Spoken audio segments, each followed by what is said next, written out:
I'm worried that left-wing ideology is taking root in Silicon Valley, or at least in some of its executive suites. Let me show you some worrying news from Google, especially when it comes to left-wing notions of race and sex. Here's what I mean. The tech industry has been an amazing American success story. Google, Facebook, Twitter, YouTube, Instagram, etc. Those are all American companies. For all the math smarts and the tech smarts of Japan and Korea and China, it's still America that's driving innovation in technology because of freedom, mainly, a culture of entrepreneurialism, meritocracy, distributed, diffuse decision-making as opposed to top-down orders, a culture of creative destruction where old ideas are mercilessly disrupted by new, better ideas, even if that causes a temporary ruckus like Uber is doing to taxis. It's got nothing to do with race or sex, am I right? These ideas either catch on or they don't, on their own merits. What's a line of computer code got to do with race or sex? Well, check out this recent documentary by PBS about what Google is doing to fix what isn't broken by importing failed social justice warrior BS into their successful culture of meritocracy and math. Of course, PBS did this story. They're the US version of the CBC, a left-wing government-subsidized group of activists posing as journalists. Here, take a look. It starts out with a census of Google staff based on their race and sex. Ever since the tech giant publicized its gender and ethnic makeup in 2014, it's been under pressure to add more women and minorities to its workforce. Nancy Lee is vice president of Google's people operations. We were just trying to shine a light on what was going on in our own company and in this sector because we really did want to catalyze a conversation and hold ourselves accountable, because once we exposed it, we can't just go silent. But after spending almost 2 years and $265 million on the effort, Google's workforce looks virtually the same: 70% men and 60% white. 31% of employees are Asian, but only 3% are Latino, and only 2% are black. Now, my first point is, what kind of a company keeps detailed lists of people based on their race and sex? Isn't that a bit, racist and sexist? Isn't that an invasion of privacy? What if you don't see yourself as merely a part of a larger group? You think of yourself as an individual. What if you have a mixed background? What if your race is nobody's business?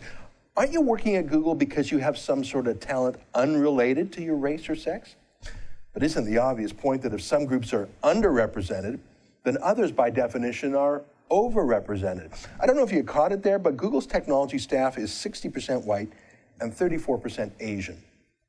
Actually, according to the US Census, San Francisco, where Google is located, is 54% white and 35% Asian. So isn't that actually a surprisingly good reflection of the city's demographics? I understand that not all of Google's staff are in San Francisco, but if you look at California or the US in general, what complaints about Google's demographics are code for is really too many Asians. This whole social justice warriors thing, this whole race consciousness thing is really a way of saying to Asians, stop being so good at math. Just like affirmative action in the 80s and 90s was really a way of pushing Jews out of academia. Hey, both of Google's founders, by the way, Larry Page and Sergey Brin, they're Jewish. Talk about being overrepresented. When will one of them step down in the name of racial and gender and religious quotas? But keep watching the documentary. Take a look. And Google has turned to Hollywood for help. Mariana is a Latina teenage computer programmer on the TV drama The Fosters. And there's Loretta, the smart older sister on the animated Disney Junior show, Miles of Tomorrowland. My program can detect if anyone else out there is coding right now. Google has been advising Disney ABC to develop engineering characters that girls can relate to. Oh, so $250 million spent on this social justice campaign, $250 million of shareholders' money just vaporized on buzzwords and cliches and politics and nothing. Because Google actually isn't that dumb. They could get rid of their excess Asian workers and Jews and anyone else who is too good at math and immediately hire strictly based on quotas.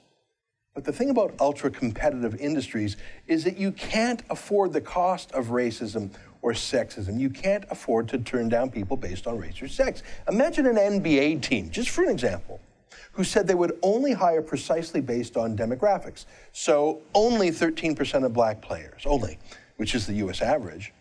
That kind of racism, limiting black players to their statistical fair share, would make that team lose all their games against the teams that weren't racist. Imagine if radio stations only played 13% of their music from black artists.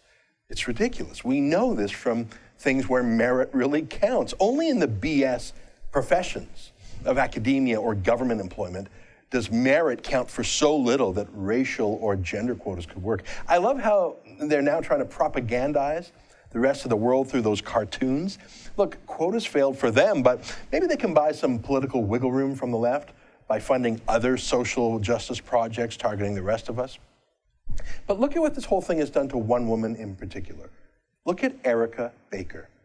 Erica Baker overcame stereotypes to become a software engineer and worked at Google for 9 years, but felt she didn't fit in. That was really interesting when I got to Google, that people thought I was only there because of affirmative action. It's like, no, I'm actually pretty good at my job. I don't want to be a part of it anymore. I wanted to go to a place where I didn't have to deal with people questioning my abilities and questioning whether or not I should be there because of my skin color. So there's an accomplished, smart, successful black woman, 9 years at Google. Obviously, she's got what it takes. 9 years. I mean, that company has grown so much in 9 years. She probably did quite well in stock options too, probably middle management. But why did she quit after 9 years? Well, she said it. People started asking her if she was an affirmative action quota hire, which she obviously wasn't. But isn't that what this whole social justice campaign is driving to? Valuing people solely based on their race and sex. Oh, and she's a twofer, black and female. Obviously, this racial quota talk is something new at Google, only in the past couple of years. Before that, obviously, they were a strict meritocracy. She was hired 9 years ago, but isn't it funny that just as the company started pumping hundreds of millions of dollars into their program of emphasizing race and emphasizing sex, that one of the black women who was so successful there for so long started getting questions from her colleagues about why was she really there? Obviously, she was fine for 9 years, so what changed?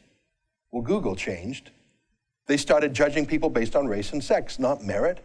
And they made this official. They boasted about it to PBS. They told Erica Baker that her real value was in her skin color and sex, not her brains. No wonder she quit. I wouldn't want to be looked at as a piece of meat, either valuable just because I'm Jewish or male or whatever. So that's what I've learned from this PBS documentary. Google, one of the world's most successful companies, is successful because it is a meritocracy. They're built on smarts and math, not politics. But there is a leftist cancer growing within the company to replace that meritocracy with race and sex quotas. It's already consumed $250 million and cost them at least one long-term employee.